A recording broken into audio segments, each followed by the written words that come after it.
was when the news finally broke of the deal. And guys, we talk about the fact that he's a big name player, he's proven in the Premier League and all that, but I suppose one of the very good points to bring up about Lukaku is he was superb for Everton last season, scoring goals against the smaller clubs as well as the bigger clubs in the Premier League. And perhaps we didn't do so well against the smaller clubs last season, which is where things need to perhaps improve a bit in terms of goals. He will put them chances away, but we also need him in the big games. And now he's in a bigger club.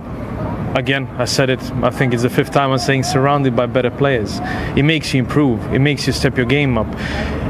We're going to be in control most of the part of the games, especially at Old Trafford, and the chances will appear.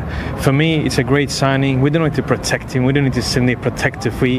That's the way, unfortunately, today's market is. But you know you're going to get goals with Romelu Lukaku. And look at his age. It feels like he's been playing for 15 years, Mikel, and he's still just turned 24. So for me, great addition, especially coming for the first training day, being with the team, being one of his closest friends, Paul Pogba. It makes you blend in, melt in into the group much easier, and it helps. Indeed, and we'll actually hear Paul Pogba interviewing Romelu Lukaku a little bit later on MUTV. You certainly don't want to miss that. What language? Well, in English, but they have their own language, don't they, a little bit as well, which is great. We'll see that in part 3 of this show, so do stay with us for that. We'll concentrate for now on the training that's going on behind us, and obviously talk about the fact that he's only 24. It's a 5-year deal with an option for another year, and I think Bojan's right. It feels like he's been around for a long time in the game. Obviously playing for Chelsea, having I think 15 appearances for Chelsea, on loan at West Brom, plenty of goals for them, tons of goals for Everton, of course. Well, Everton's top Premier League goal scorer.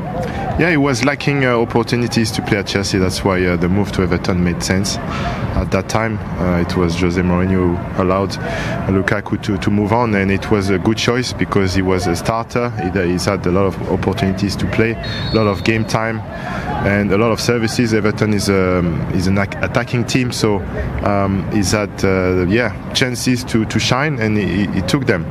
So in terms of goal ratio, I think he's proved what he's capable of.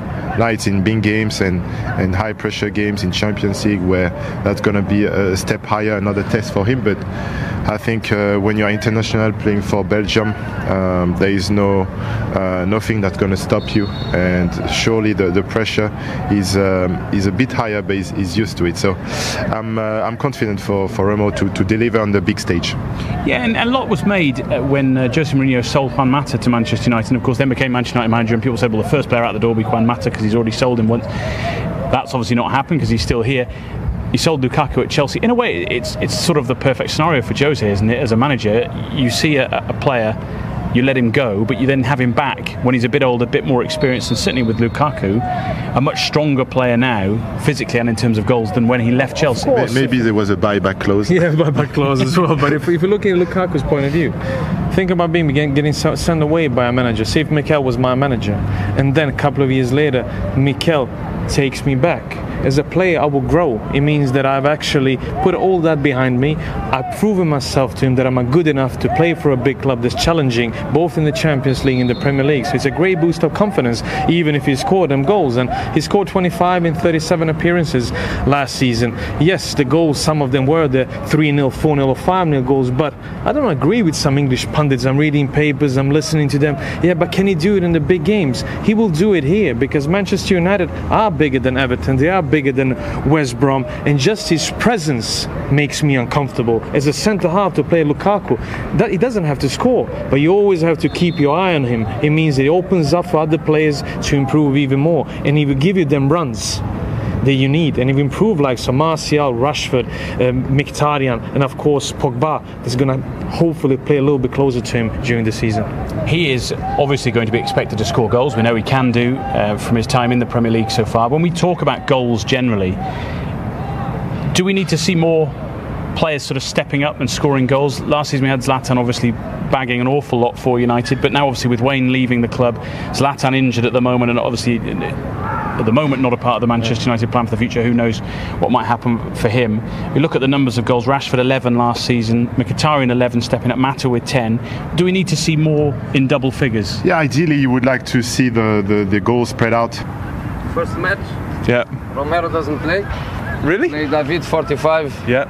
And the kid 45. Yeah. Second match, David doesn't play Played the kid 45 and Romero 45. Okay. And third match against Man City, doesn't play Joel, and play David 45 and Romero 45. Thank you. You heard it. You heard it here first. You heard it here first. Gaffer, any room for Paddy? Paddy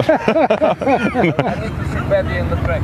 Yeah. He wants to see you on the track, Paddy. You've got a chance, Paddy. You've got a chance.